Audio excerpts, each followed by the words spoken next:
നമസ്കാരം. കഴിഞ്ഞ 3 മാസങ്ങൾക്ക് മുന്നേ ഇസ്രായേലിലേക്ക് ഇന്ത്യയിൽ നിന്നൊരു കപ്പൽ നിറയെ ആയുധങ്ങളുമായിട്ട് പോയ ഒരു വാർത്ത, അത് നമ്മളെല്ലാവരും അറിഞ്ഞിരിക്കുമെന്നുള്ളതിൽ തർക്കമൊന്നുമില്ല. വലിയ വാർത്തകളായതാണ്. ഈ വാർത്തകളുടെ അടിസ്ഥാനത്തിൽ അന്ന് മുതൽക്കേ ഒരു കാര്യം വ്യാപകമായിട്ട് പ്രചരിപ്പിക്കുന്നുണ്ട്. ഇന്ത്യ ഹമാസിനെ ആക്രമിക്കാൻ വേണ്ടി ഇസ്രായേലിന് ആയുധങ്ങൾ കൃത്യമായിട്ട് നൽകുന്നു എന്നുള്ളതാണ് വാർത്ത. അപ്പോ ഇത് കാണുന്ന സമയത്ത്, ഇത് കണ്ട സമയത്ത് ഇസ്രായേലിലേക്ക് ഇന്ത്യയിൽ നിന്ന് ആയുധങ്ങൾ കയറ്റി അയക്കുന്നു എന്നുള്ള രീതിയിലേക്കുള്ള ഒരു വലിയ എന്തോ ആശ്ചര്യത്തോടെ അല്ലെങ്കിൽ ഒരു വലിയ വിഷമത്തോടെ ഇതിനെ കാണുന്ന ഒരുപാട് ആൾക്കാരുണ്ട്. ആരെല്ലാമാണെന്ന് ഞാൻ പ്രത്യേകിച്ച് പറയേണ്ട ആവശ്യമില്ല.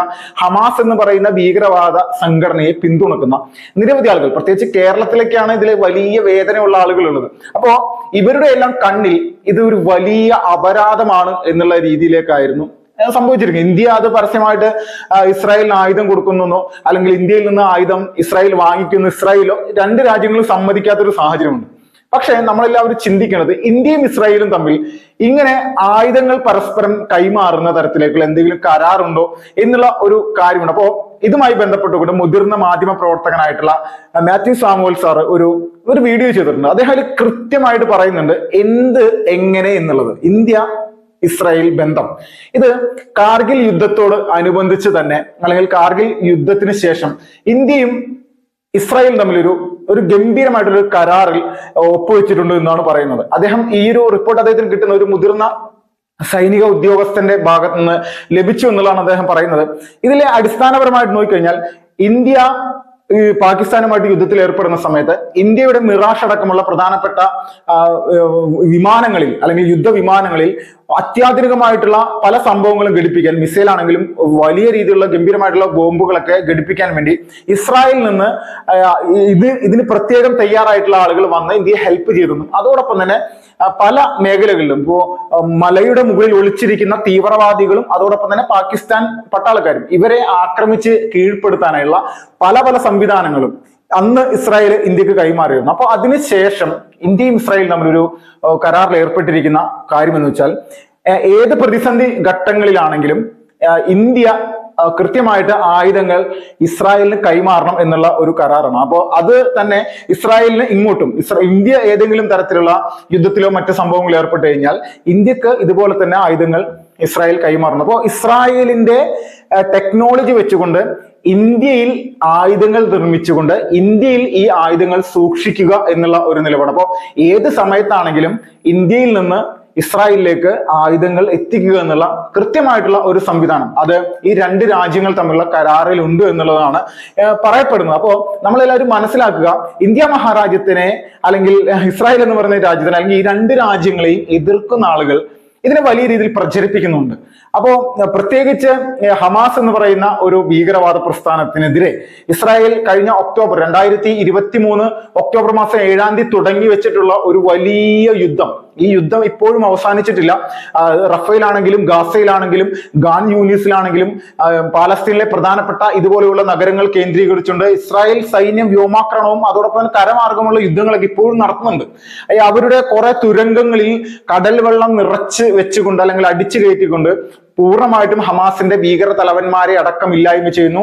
അവസാനമായിട്ട് ഹമാസിന്റെ തന്നെ ഏറ്റവും മുതിർന്ന ഭീകര തലവനെ ഇറാനിൽ വെച്ചുകൊണ്ട് കൊലപ്പെടുത്തുന്ന സാഹചര്യം. അപ്പം ഈ രീതിയിലുള്ള വളരെ പ്രധാനപ്പെട്ട ആക്രമണങ്ങൾ നടത്തിക്കൊണ്ട് ലോകത്തിന് ഭീഷണിയാകുന്ന ഭീകരവാദ പ്രസ്ഥാനങ്ങളെ പൂർണ്ണമായിട്ടും ഇല്ലായ്മ ചെയ്യുന്ന തരത്തിലേക്കുള്ള നിലപാട് ഇസ്രായേൽ ഇങ്ങനെ കൊണ്ടിരിക്കണം. അപ്പോൾ ഇതിന് പൂർണ്ണമായിട്ടും ഇസ്രായേലിനെ നിലവിലെ യുദ്ധ സാഹചര്യത്തിൽ ആയുധങ്ങളൊന്നും വേണ്ട, ആയുധങ്ങൾ മുഴുവൻ ഞങ്ങളുടെ പക്കൽ സ്റ്റോർ ചെയ്ത് വെച്ചിട്ടുണ്ട് എന്നുള്ള ഒരു നിലപാടാണെങ്കിൽ അവർ ഒരിക്കലും ഇന്ത്യയിൽ നിന്ന് ഇതുപോലെ അവരുടെ ടെക്നോളജി തന്നെ വെച്ചുകൊണ്ടുള്ള ആയുധങ്ങൾ പെട്ടെന്ന് തന്നെ ഇങ്ങോട്ട് കടത്തി കൊണ്ടുവരേണ്ട ആവശ്യമില്ല, അല്ലെങ്കിൽ ഇങ്ങോട്ട് എത്തിക്കേണ്ട ആവശ്യമില്ല. ഇത് 2 വട്ടമാണ് 2 കപ്പലുകളിലായിട്ട് ഇതുപോലെ ആയുധങ്ങൾ എത്തി എന്നുള്ള റിപ്പോർട്ടുകൾ ലോകമാധ്യമങ്ങൾ എല്ലാവരും തന്നെ പുറത്തുവിട്ടത്. അപ്പൊ ഇതിനെ സംബന്ധിച്ചുള്ള ഏറ്റവും പ്രധാന ഘടകം എന്ന് പറഞ്ഞാൽ നമ്മൾ എല്ലാവരും ചിന്തിക്കേണ്ടത് ഹമാസ് എന്ന് പറയുന്നത് ലോകത്തിന് അല്ലെങ്കിൽ ഇസ്രായേലിന് മാത്രമാണോ ഭീഷണി, അല്ലെങ്കിൽ മറ്റ് ലോകരാജ്യങ്ങൾക്ക് ഇത് ഭീഷണിയാണോ എന്നുള്ളത്. അപ്പോൾ ഇസ്രായേൽ എന്ന് പറയുന്ന രാജ്യം തങ്ങളുടെ ആദ്യത്തെ ലക്ഷ്യമാണെന്നും ലോകം മുഴുവൻ ഞങ്ങളുടെ നിലപാടിലേക്ക്, ഞങ്ങളുടെ നിയമത്തിന്റെ ഒരു സംവിധാനത്തിലേക്ക് കൊണ്ടെത്തിക്കുക എന്നുള്ളതാണ് ഹമാസിന്റെ ലക്ഷ്യമെന്ന് ഹമാസ് സ്ഥാപകന്മാർ തന്നെ ഇത് ലോകത്തിന്റെ മുന്നിൽ തന്നെ വിളിച്ചു പറഞ്ഞതാണ്. അപ്പൊ ഇവിടെയാണ് ഇവർ പോരാളികളാണ്, അല്ലെങ്കിൽ ഇവർ ഒരു സ്വന്തം രാജ്യത്തിന് വേണ്ടി പോരാട്ടം നടത്തുന്ന ആളുകളാണെന്നൊക്കെ പറയും. സ്വന്തം രാജ്യത്തിന്റെ അതിർത്തി കടന്നുകൊണ്ട് മറ്റു രാജ്യങ്ങളെ പോലും കീഴ്പ്പെടുത്തുക എന്നുള്ള കൃത്യമായിട്ടുള്ള ലക്ഷ്യം അവരുടെ നേതാക്കന്മാർ തന്നെ പല ഘട്ടങ്ങളിലായിട്ട് പറയുന്ന സമയത്ത് പോലും നമ്മുടെ രാജ്യത്തിന്റെ ഉള്ളിലുള്ള ചില രാഷ്ട്രീയ പാർട്ടികളും ചില മതമൗലികവാദ സംഘടനകൾ എല്ലാവരും തന്നെ ഇതിനെ വെള്ളപൂശാൻ വേണ്ടി, അല്ലെങ്കിൽ ഈ ഒരു പ്രസ്ഥാനത്തെ വെള്ളപൂശാൻ വേണ്ടി ഇങ്ങനെ നിലകൊണ്ടിരിക്കുന്നു. അപ്പൊ സോഷ്യൽ മീഡിയയിൽ പല പല വിഷയങ്ങളുമായി ബന്ധപ്പെട്ടുകൊണ്ട് പ്രത്യേകിച്ച് കേരളത്തിലെ ചില മാധ്യമങ്ങൾ നിരന്തരമായിട്ട് ഒരു അടുപ്പ് കൂട്ടി ചർച്ചയൊക്കെ നടത്തി. ഹമാസിന്റെ നേതാവ് ഇപ്പോൾ ഗാസയിലാണുള്ളത്, ആ നേതാവ് തീരുമാനിക്കും ഇനി വെടിനിർത്തൽ വേണോ ഇല്ലെന്ന്. ആരാണ് വെടിനിർത്തലുമായി ബന്ധപ്പെട്ടുകൊണ്ട് സംസാരിച്ചിരിക്കുന്നത്? ഇസ്രായേൽ പറഞ്ഞിട്ടില്ല ഞങ്ങൾ വെടിനിർത്തലിന് തയ്യാറാണെന്ന്. അത് ഒരിക്കലും പറയുമെന്ന് തോന്നുന്നില്ല. ഇസ്രായേൽ ചെയ്തുകൊണ്ടിരിക്കുന്ന പരിപാടി എന്താണ്? അവർ പറയുന്നത് സാധാരണക്കാരായിട്ടുള്ള ജനങ്ങളുടെ സുരക്ഷയ്ക്ക് വേണ്ടിയിട്ട് നമ്മൾക്ക് എന്തെങ്കിലും ചെയ്യാം, പക്ഷെ ഹമാസ് എന്ന് പറയുന്ന ഭീകരവാദികളെ പാലസ്തീൻ എന്ന് പറയുന്ന രാജ്യത്ത് നിന്ന് ഇല്ലായ്മ ചെയ്യാൻ വേണ്ടിയിട്ടുള്ള എല്ലാ വിധത്തിലുള്ള നടപടിക്രമങ്ങളും ഞങ്ങൾ ആരംഭിച്ചിരിക്കുന്നു. അതിലൊരു തരത്തിലുള്ള കോംപ്രമൈസും ഇല്ല.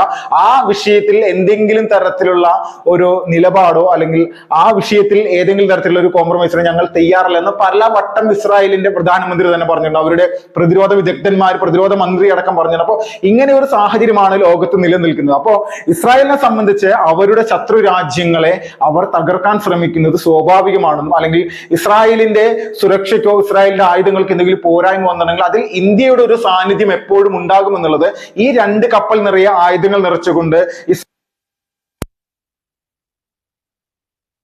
വേദന കൊണ്ട് നോവുന്ന ആരെങ്കിലും ഉണ്ടെങ്കിൽ അവരോടൊക്കെ പറയാനുള്ളത് ഒന്ന് മാത്രമാണ്: ഇന്ത്യ മഹാരാജ്യം എന്നും ഇസ്രായേലിനൊപ്പമാണ്. ഒക്ടോബർ മാസം 7-ാം തീയതി നടന്ന ഭീകരാക്രമണത്തെ, അല്ലെങ്കിൽ ഹമാസ് നടത്തിയ ആക്രമണത്തെ ഇന്ത്യൻ പ്രധാനമന്ത്രി തന്നെ ട്വിറ്ററിൽ കുറിച്ചത് ഇസ്രായേലിൽ നടന്നത് ഒരു ഭീകരാക്രമണമാണെന്നും എല്ലാ തരത്തിലുമുള്ള പിന്തുണ ഇസ്രായേലിന് ഞങ്ങളുടെ ഭാഗത്ത് ഉണ്ടാകുന്നു. ഇസ്രായേലിനെ എതിരെ നിലകൊണ്ടുകൊണ്ട് ഹമാസിന് അനുകൂലമായിട്ട് നമ്മുടെ രാജ്യത്തെ പലതരത്തിലുള്ള പ്രതിഷേധങ്ങളും പ്രതിരോധങ്ങളൊക്കെ തീർക്കാൻ വേണ്ടി പല ആളുകൾ ഇവിടെ ശ്രമിച്ചു. പൗരത്വ ഭേദഗതി ബില്ലൊക്കെ കൊണ്ടുവന്ന സമയത്ത് നടത്തിയ വിഷയങ്ങളുമായി ബന്ധപ്പെട്ടുണ്ട്, അതുപോലുള്ള പല കാര്യങ്ങളും. പക്ഷെ ഇതിനെയൊക്കെ എങ്ങനെയാണ് ചെറുത്ത് തോൽപ്പിക്കുക എന്നുള്ളത് കൃത്യമായിട്ട് കേന്ദ്ര സർക്കാർ, മോദി സർക്കാർ അത് വ്യക്തമാക്കിയതാണ്. ഈ അടുത്ത സമയത്ത് മരിച്ച ഹമാസ് തലവന് വേണ്ടി പോലും നമ്മുടെ ഈ കൊച്ചു കേരളത്തിൽ പ്രകടനം നടത്തിയ സംഘടനകൾ പോലുമുണ്ട്.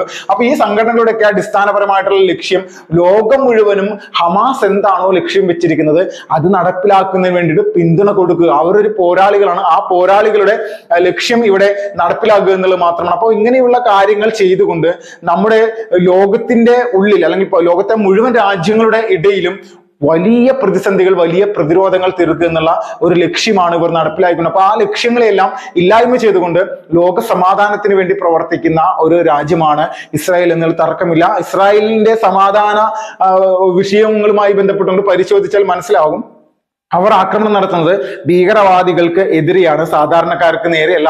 സാധാരണക്കാരിതിൽ കൊല ചെയ്യപ്പെടുന്നുണ്ടെങ്കിൽ അവരെ മനുഷ്യ കവചമാക്കാൻ ശ്രമിക്കുന്ന ഹമാസിന്റെ തന്ത്രമാണ്, ലക്ഷ്യമാണെന്നുള്ളതിൽ ഒരു തരത്തിലുമുള്ള തർക്കവുമില്ല. അപ്പൊ ഇതാണ് ഇപ്പോൾ പാലസ്തീനിൽ നടന്നുകൊണ്ടിരിക്കുന്നത്. അപ്പോൾ ഹമാസിനെ ഇല്ലായ്മ ചെയ്യാൻ വേണ്ടി ഇന്ത്യ ആയുധങ്ങൾ കൊടുക്കുന്നു എന്ന് പറഞ്ഞാൽ ഇങ്ങനെ ഒരു കരാറുണ്ട് എന്നുള്ള തരത്തിലേക്കുള്ള മുതിർന്ന മാധ്യമ പ്രവർത്തനമായിട്ടുള്ള മാത്യു സമൂൽ സാറ് പുറത്തുവിട്ടിരിക്കുന്ന ഒരു വാർത്തയുടെ അടിസ്ഥാനത്തിൽ നമ്മൾക്ക് ഇതിന്റെ യാഥാർത്ഥ്യം ബോധ്യവും അദ്ദേഹം ഇങ്ങനെ നുണപ്രചരണങ്ങൾ നടത്തുന്ന ഒരു മാധ്യമ പ്രവർത്തകനല്ല. കൃത്യമായിട്ട് കാര്യങ്ങൾ ആരുടെ മുന്നിലും വിളിച്ചു പറയുന്ന ഒരു വ്യക്തിയാണെന്ന് തർക്കമില്ല. Vipin Lal, first report.